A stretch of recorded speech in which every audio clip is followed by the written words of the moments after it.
Uncharted, the story of Nathan Drake, a man who's the perfect example of what would happen if Lara Croft and Indiana Jones had a baby. Now, this franchise has always been known to use these legends of these extravagant cities and these lost treasures for plot purposes. The first Uncharted game on the PS3 had to deal with Nathan's search for El Dorado, the South American lost city of gold. In Uncharted 2, by the way, one of the greatest video games of the PS3 generation, seriously. That game sent Drake after the Tibetan mythical city of Shambhala. Uncharted 3 tackled the idea of Arama the Pillars, which is mentioned in the Quran, which led to the Arabic city of Ubar that was swallowed by the desert. It's also known as the Atlantis of the Sands. Speaking of which, I think it'd be awesome if a future Uncharted game had him looking for the sunken city of Atlantis. I know Tomb Raider already did that, but I would love to see Uncharted's take on it. Finally, the severely underrated and underappreciated Uncharted Golden Abyss for the Vita. Seriously, this game is the only reason I still have my Vita. It's good, it's home console quality good, and it's a portable game. This one tells the story of Guevara, and I'm probably pronouncing that wrong, so I apologize. But it's one of the lost cities of gold mentioned in an 8th century Portuguese legend, and founded by Christian bishops. So as you can see, there's a pattern here. Lost cities,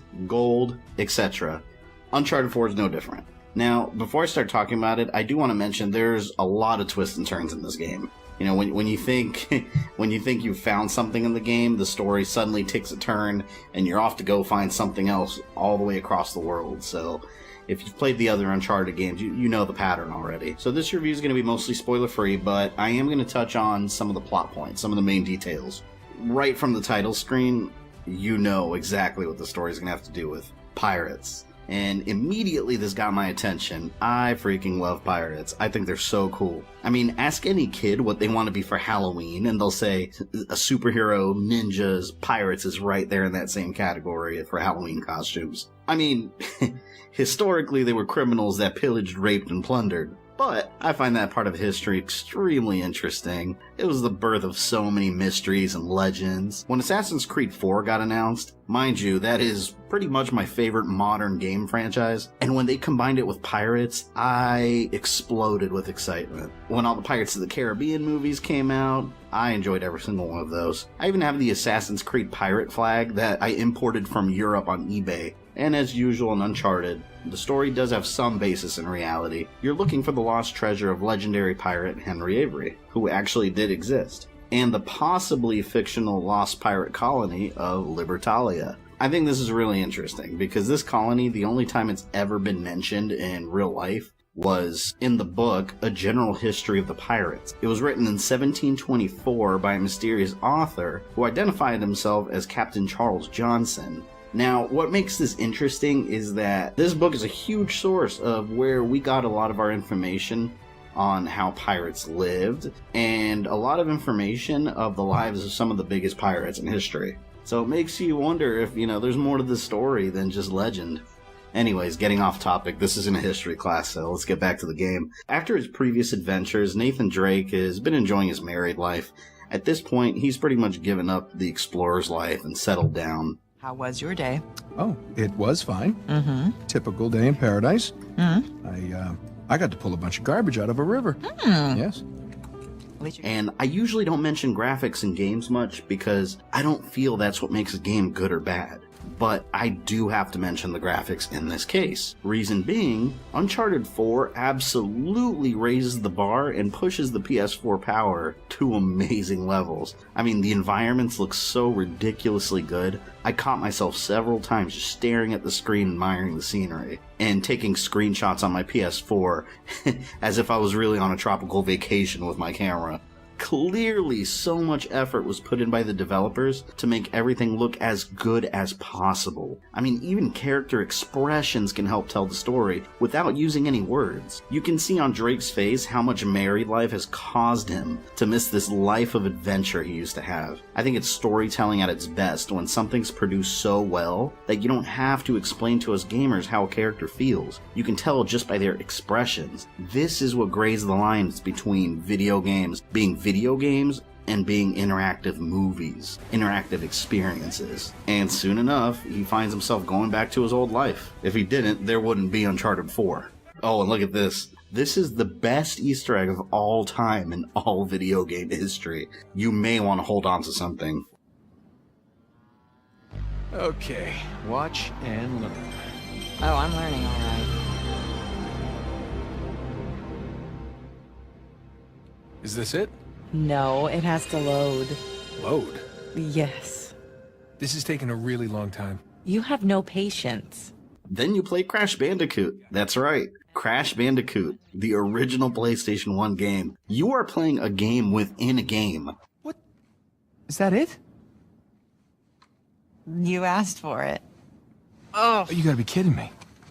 I practically had it. One thing I really liked about Uncharted 4 is that you get a lot more backstory to Nathan's past. Uncharted 3 did this too, and it focused on him meeting Sully. These flashbacks focus more on Nathan and his brother, who you meet for the first time in this game. He hasn't been in any of the previous ones. So, like I said before, as far as the gameplay, you know what to expect when you play this game. If you've played any other Uncharted, it plays it safe, it follows the same formula. You jump from cliff to cliff over obstacles and getting into firefights, which isn't necessarily a bad thing. Some may see that as repetition. I see it as if it isn't broken, don't fix it. It plays so smoothly and keeps you so engaged that it really doesn't matter. I played this game on crushing difficulty, which is the hardest difficulty, as I normally like to play my games, and some moments had me dying over and over and over and over. Be warned, it is not easy. Choose that difficulty at your own risk. If you break your controller, I will not be replacing it for you.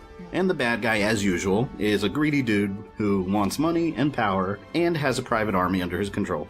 There's a nice variety of locations you travel to, and it gives you a sense of wonder.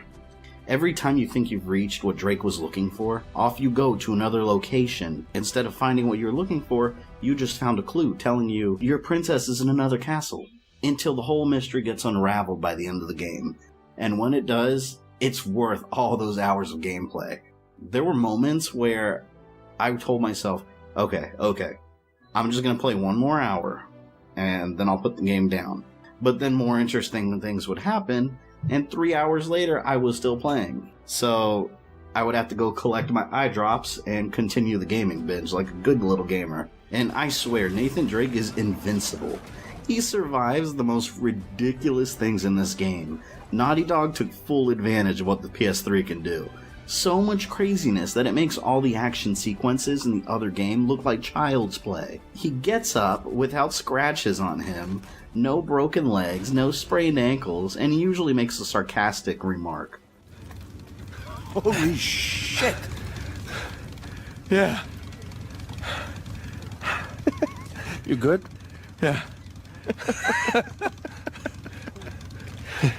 Alright, let's get out of here.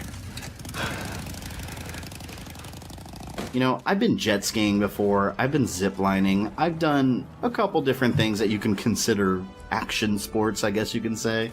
But if I went through some of the craziness that they show you in this game, at what point do you stop, compose yourself, and calmly just go home? And I'm not going to talk about multiplayer, because to be honest, I haven't checked it out. Uncharted 1 didn't have multiplayer, and it didn't need it. I feel these games, the campaigns are so strong that you don't really need the multiplayer. To me, this game is a story game. It's a game you play because you're familiar with the characters, and you want to follow the story through the end of the game. I'm not saying that multiplayer is a bad thing. Just personally, I'm not that interested in this kind of game to play multiplayer. I'm sure it's good, but I just wanted to review the campaign for you guys. Uncharted 4 is one of those rare games that you can tell someone, buying this console for this game alone is worth it. Super Mario World did it for the Super Nintendo. Mario 64, GoldenEye on the N64, Halo did it for the original Xbox. On the PS4, Uncharted 4 definitely fits in that category. It is worth buying this console just to play this damn game. And the ending is really satisfying. I mean, it closes everything real nicely for the franchise, but not enough to where it's impossible to make any more sequels. There's still ways they can make different sequels, side stories, etc. And I hope we do, because I'm not quite ready to let this franchise go. Like, I beat the game and I want another one. Make more, please. Make more.